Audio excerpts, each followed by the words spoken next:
back to Trench Talk, because you need to be told what to listen to. I'm your host, Flight of Icarus from MetalTrenches.com.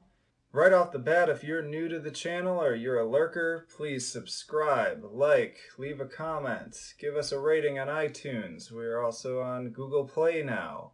Regardless, however you're listening to us, please make sure that you are sharing and spreading the word so that we can build up our audience. Also, if you're really enjoying what we're doing, go over and hit up our Patreon so that you can help us buy some better sound equipment and pay for subscription fees and so on and so forth.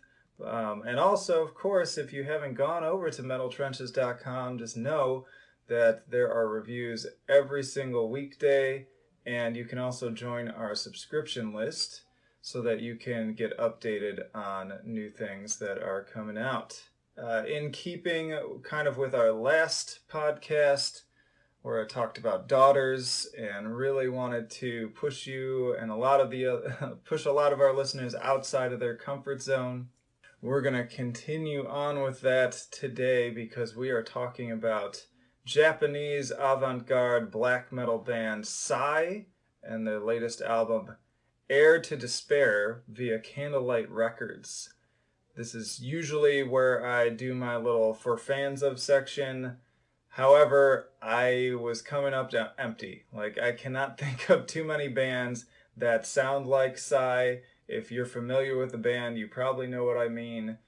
If you are listening to some of the more outlandish black metal from the French scene and some other stuff out of Japan too, but for the most part, Sigh are kind of their own thing. They formed all the way back in 1989 in Tokyo, and they actually were one of the bands to sign to Euronymous' label before he was killed. As many of you probably know the story, and they did release an EP shortly after his death before the label collapsed. Their first big album, though, wasn't until 2001 with Imaginary Soundscapes, which is actually sitting on my shelf right now, and I somehow managed to get out of a bargain bin for like $3, which was a steal. And that was kind of their breakout foray into this more experimental territory. It's arguable to even really call Sigh a black metal band these days because when I think black metal, I think blast beats, tremolo lines. I've talked about this before, really grim vocals. There's not a whole lot of that left in this band. They kind of just do their own thing. There are some elements that still seep in here and there, but largely, they're just an experimental, extreme band, and I'd argue just a very progressive band at this point, and that is especially going to be the case on this latest album. One last thing before I dive into Heir to Despair, though, I have to say I absolutely loved Graveword, which was their last album. I think that came out in 2015. I forgot to put that in my notes here. I would say that's arguably kind of their fastest, heaviest album to date. Very thrashy, great riffs, fast, super memorable, and just ripping saxophone solos on there too.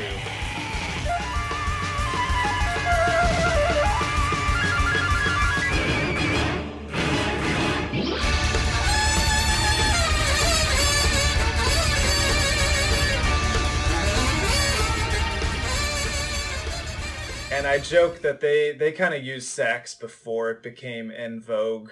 When that album came out, it seemed like 2015 was just a year where saxophone just took off as like a metal instrument. There was a lot of really great releases that year that used it. And then in years since, I've been noticing a lot more bands, especially progressive metal bands, utilizing saxophones.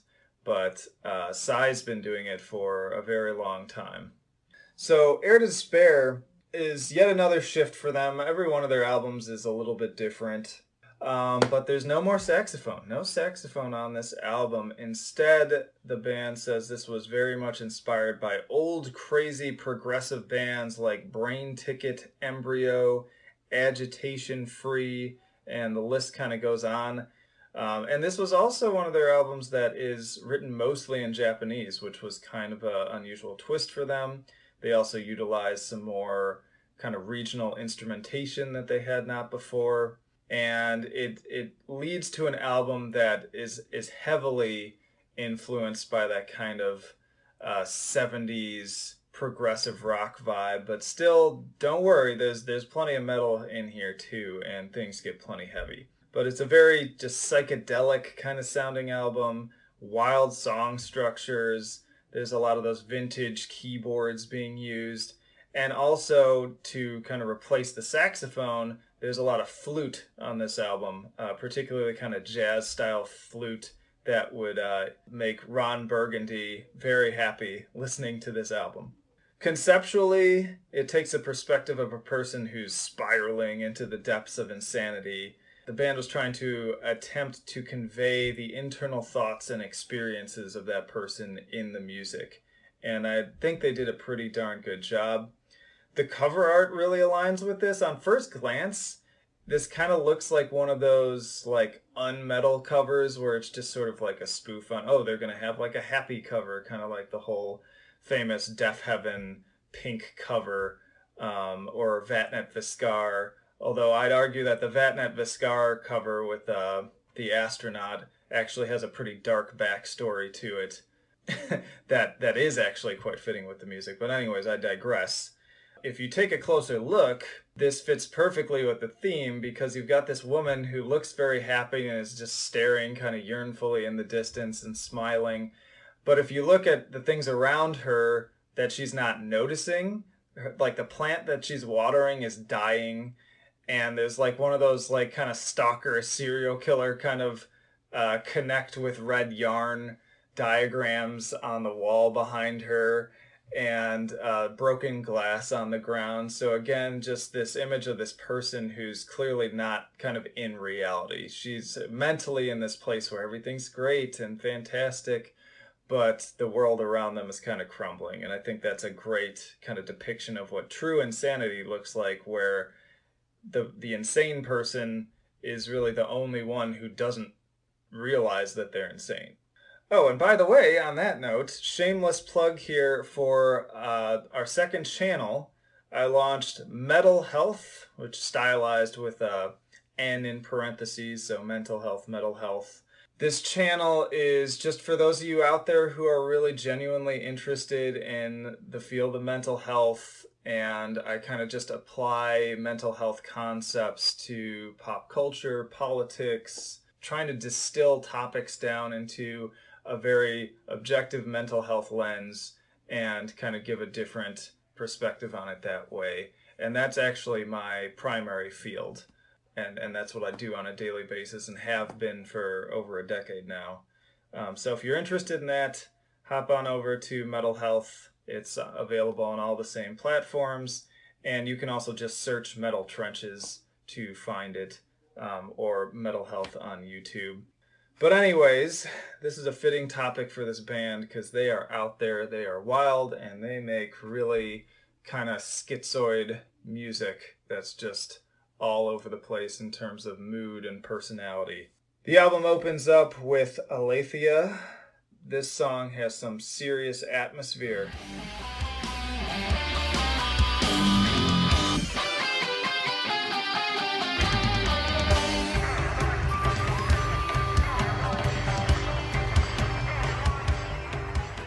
It's kind of like this collision of sort of, if you've heard Al Namrud, it has this kind of Middle Eastern vibe to it. There are sitars, but also mixed with some like vocoder and then some other Eastern instruments. And so it's a very kind of Eastern folk, big, grand sort of symphonic piece. And then they've got these Japanese vocals that are sung in this sort of traditional style.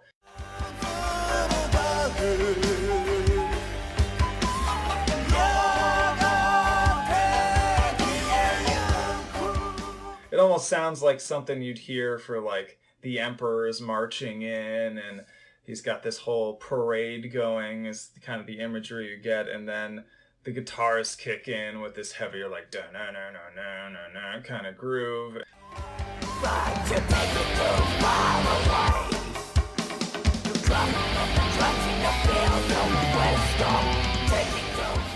The harsher vocals kick in, and it's really just a mix of all these different things. Really great way to open the album. But then this gives way to some more of that kind of Graveword style material that's more aggressive, has more of those thrash guitars, a little bit more speed. For one, on Homo Homini Lupus. And on that track, man, I love, there's this part with these dueling guitars.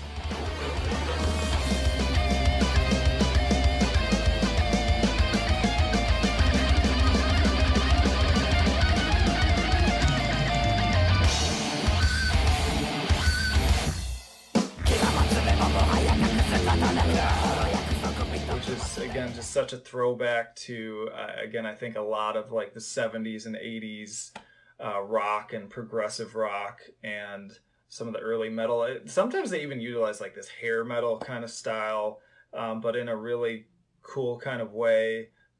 And then of all people, Phil Anselmo makes a guest appearance.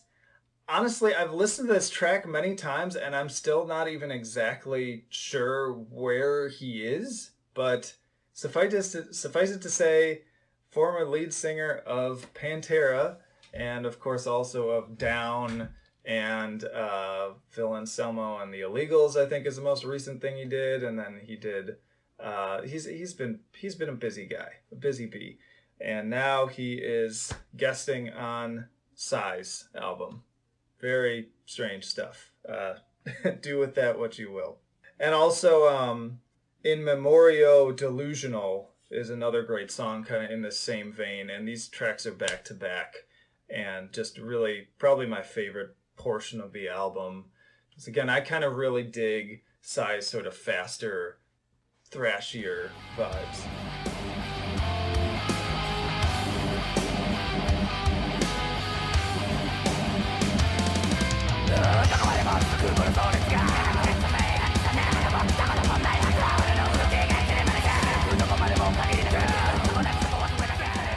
After that, though, like a couple songs go on and you start to feel like you're getting your footing in the album, and it's like, okay, this is definitely, it jumps around, lots of stuff happening here, but I'm figuring out kind of where I stand.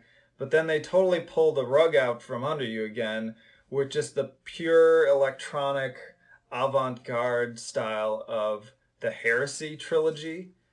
So there's these 3 songs, and it very much sounds like, to me, Mike Patton walked into the studio and it was just like, hey man, can I like mess with this? Can I do something in here? And was kind of going into his sort of tomahawk and just went for this weird, and the vocals kind of have this Mike Patton vibe.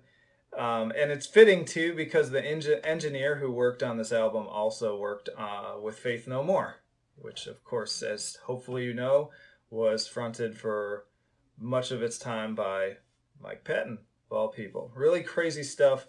This isn't my favorite part of the album. Sometimes I even skip over it at this point, but it definitely keeps things interesting. And again, it adds to the fact that Sigh are here to just kind of do whatever the heck they want to do.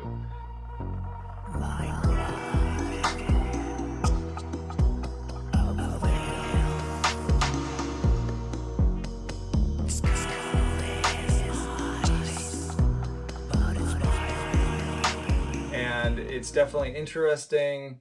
It's adds to the atmosphere, takes you some different places, and it's just something that I had not really heard Sigh do in a while. I do feel like there are some elements all the way back on Imaginary Soundscapes that kind of fit in with this, so it's not completely unprecedented. But yeah, it's different. And then the album closes with this 10-minute prog opus that really just caps everything off, and it really just sets out that mission statement like, yeah, this is our prog album. We're not fucking around here. Lots of different movements, as is to be expected. Again, jumping between styles, heavy parts, softer parts, more rock-oriented parts, sometimes just straight up metal. And there's a lot to love about this track. And it's hard to just pick one clip from it, but I'll do my best to find kind of a chunk that showcases some of the best elements.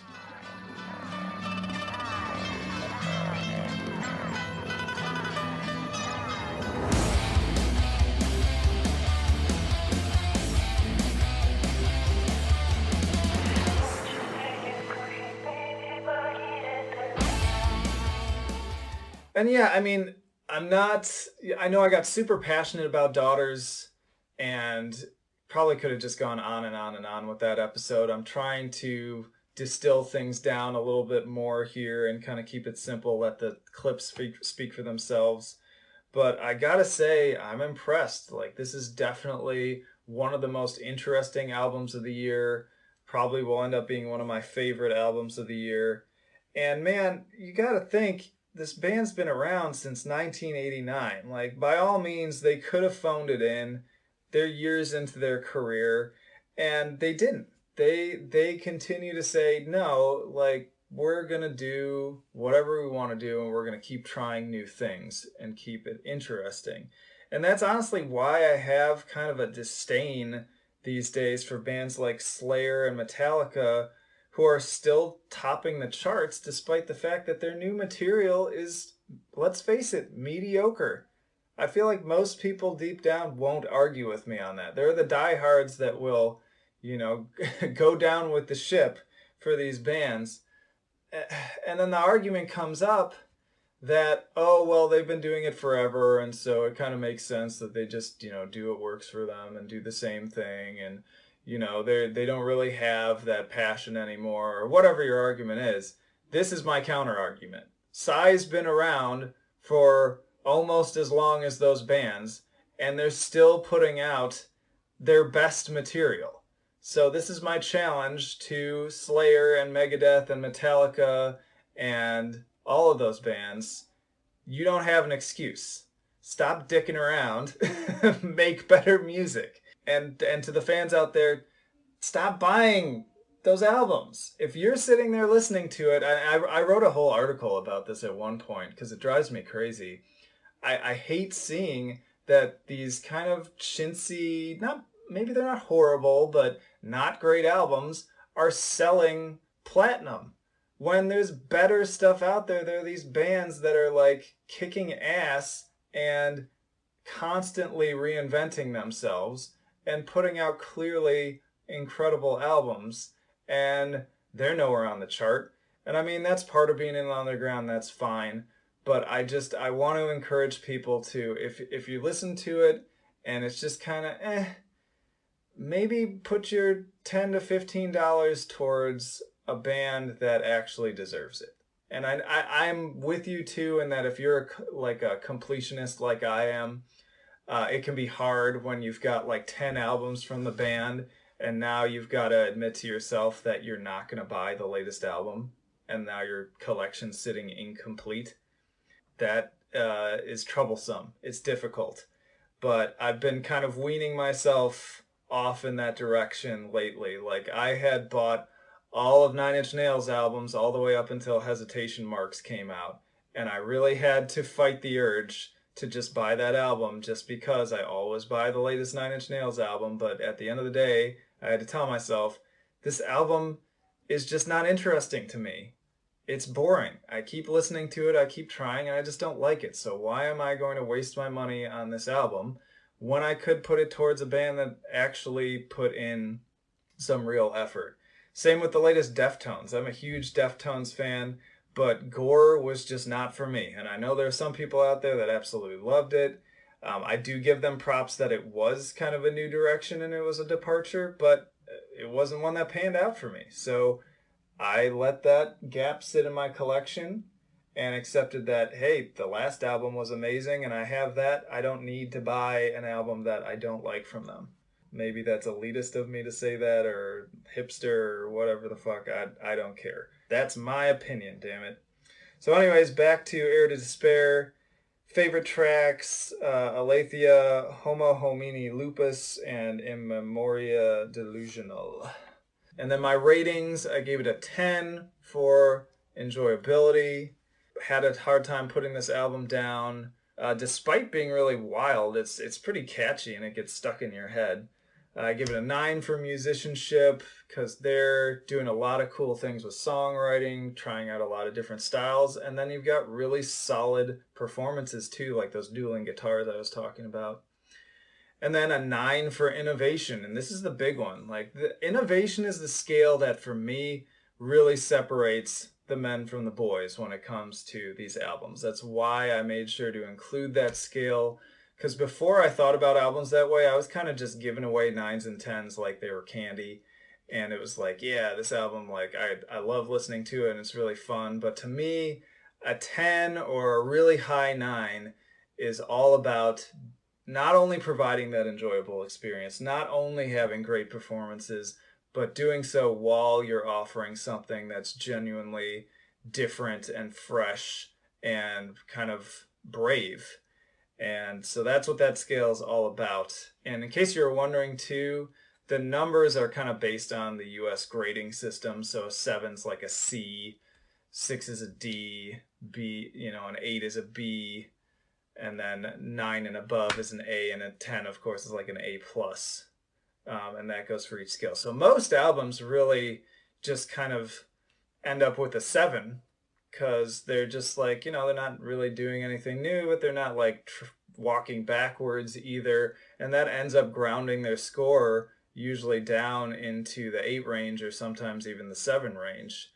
But for Sigh and this album, clearly doing fresh original things. I thought about even giving it a 10 for innovation because definitely, especially for 2018, you're not going to hear another album like this. But it's kind of, I've grounded it too in that, like, for Sigh, this is still not completely out there. Is that fair? I don't know, but it's my score, my rules. So total score, 9.7, very close to a 10. Definitely one of my highest ranked albums of 2018.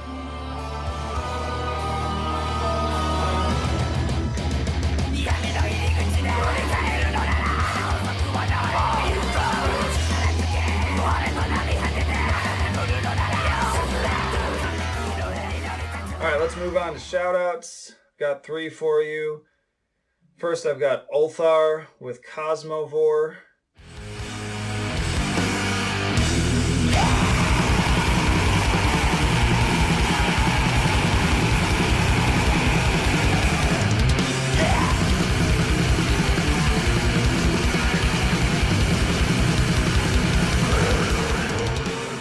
This is a Bay Area blackened, old school, and also very proggy death metal trio putting out this album through 20 Bucks Spin. If you're into bands like Abyssal, Malthusian, and of course Moss Upon the Skull, which I talked about in the first episode, then you are going to totally dig this one. Album art gives you some albums, you look at the album art and it perfectly sets up what you're going to be listening to. This is one of those albums. It's got this weird kind of tentacly, misshapen monster thing, and that's exactly what this album sounds like. So there you go. Next, we've got Author and Punisher with Beastland.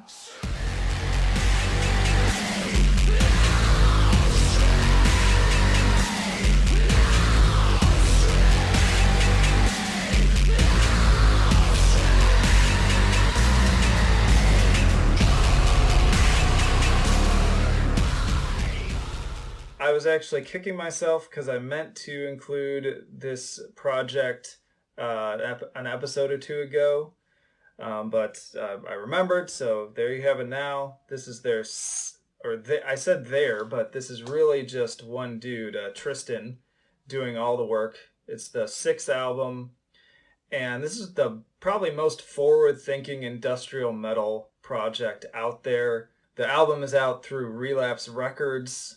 If you don't know, and there's actually I think it's a Noisy video showing him doing the whole process, but he is a machine builder and also knows how to, work with electronics and everything. So he creates these crazy machines that he uses to play the music. So it's not just your typical industrial guy playing instruments by himself and playing the keyboards and doing kind of the Nine Inch Nails thing. He takes it a step further because he's straight up creating new instruments, and they're very like robotic and weird, and some of them like strap onto his face and look like gas masks and have big tubes, and he like pumps this one thing with his arm, and it allows him to create a more interesting live performance too, because he can ultimately play the songs as like a one-man band, the way that he has crafted the machines and set it up so that he can reach all the buttons and the dials and maneuver everything. And so it's pretty interesting to see him play it. Sonically, if you're into stuff like Godflesh, again, Nine Inch Nails, to some degree Skinny Puppy, if you're into any of that stuff, then you're going to dig Author and Punisher. I will say I preferred Milk and Honig, I think is the last full-length album. I think that one was a bit more consistent. It was a little heavier. But in any case, solid album. Check it out. And then last but not least, we've got Iomair.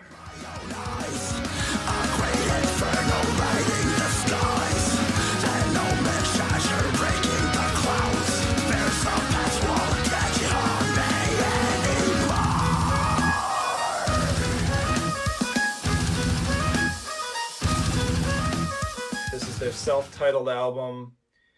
This is a violin-infused progressive death metal band. The album's out through Infamous Butcher Records. The most obvious comparison here is Neobliviscaris, who are kind of known as that progressive death metal band with the violin. I would argue that these guys do it better. I like Neobliviscaris, but I feel like in terms of songwriting, it's kind of hit and miss. That's my feeling on it. I know they're super popular and there are people who would probably fight me in the street over saying that, but I think Iomair does it better. Their violin is really great. I feel like it's just better integrated into the music, and the songwriting's just more consistent, more seamless.